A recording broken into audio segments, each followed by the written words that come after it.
গত ২৮ বছরে প্রথমবারের মতো কাশ্মীরে নির্বাচন না করার সিদ্ধান্ত নিয়েছে ভারতীয় জনতা পার্টি বিজেপি।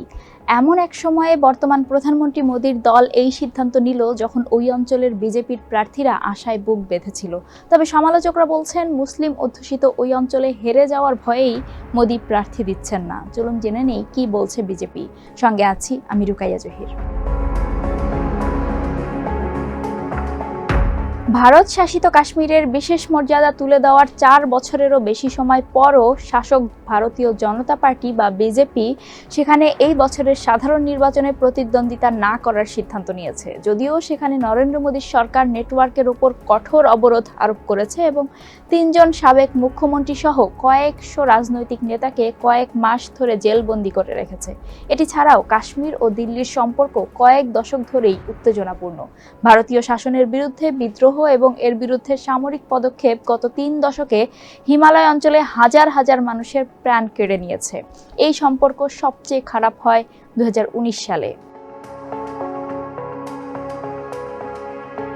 ২০১৯ সালে প্রধানমন্ত্রী নরেন্দ্র মোদীর সরকার সংবিধানের ৩৭০ অনুচ্ছেদের প্রায় সব ধারা বাতিল করে। এটি ভারতীয় সংবিধানের এমন একটি অংশ যা এই অঞ্চলকে উল্লেখযোগ্য স্বায়ত্তশাসন দিয়েছিল, যা এই অঞ্চলকে লাদাখ এবং জম্মু ও কাশ্মীর এই দুই ফেডারেল শাসিত অঞ্চলে বিভক্ত করেছিল।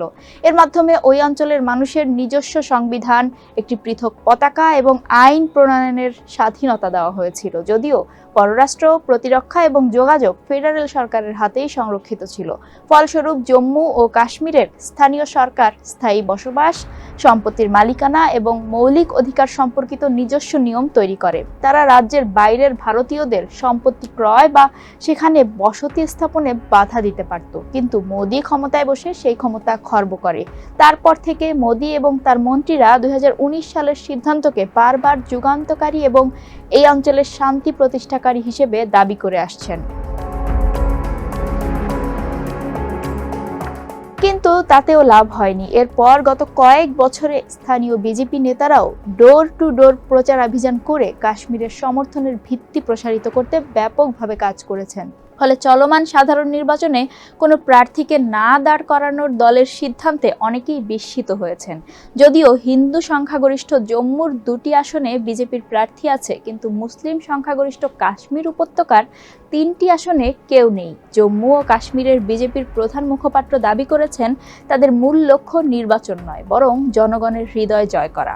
তবে সমালোচকরা বলছেন দলের নেতৃত্ব বুঝতে পেরেছে যে এই অঞ্চলে বিজয় নিশ্চিত করা সহজ হবে না। এ কারণেই সেখানে নির্বাচন না করার সিদ্ধান্ত নিয়েছে বিজেপি।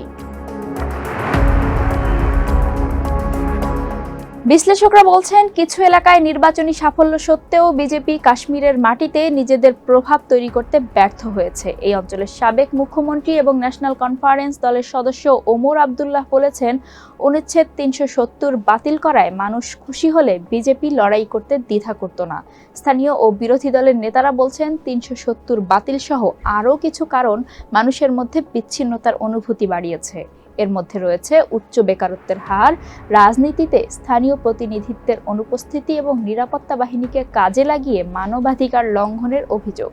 এ বিষয়ে পিডিপির মুখপাত্র মোহিত ভান বলেছেন, তারা দেশের বাকি সব আসন জিতলেও কাশ্মীর থেকে হেরে যাওয়াটা একটা বড় পরাজয় হতো, আর তা এড়াতেই তারা কোনো প্রার্থী না দেওয়ার সিদ্ধান্ত নিয়েছেন।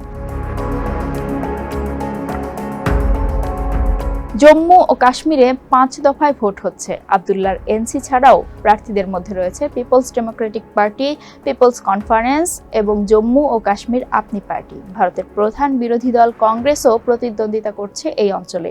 এনসি এবং পিডিপির নেতারা দাবি করেছেন বিজেপি নির্বাচনে পিসি এবং আপনি পার্টিকে সমর্থন দেবে বলে জানিয়েছে এবং তাদের প্রক্সি বলে অভিহিত করছে। যদিও বিজেপি জোটের বিষয়ে কোনো আনুষ্ঠানিক ঘোষণা দেয়নি, তবে বিজেপির সূত্র বিবিসিকে জানিয়েছে তারা উত্তর ও মধ্য কাশ্মীরে শক্ত ঘাঁটি রয়েছে এমন কয়েকটি দলকে সমর্থন দেবে। গত মাসে দলের আঞ্চলিক প্রধান রবীন্দর রায়না বলেছিলেন যে তারা সমমনা দলগুলির পেছনে সমর্থন দেবে।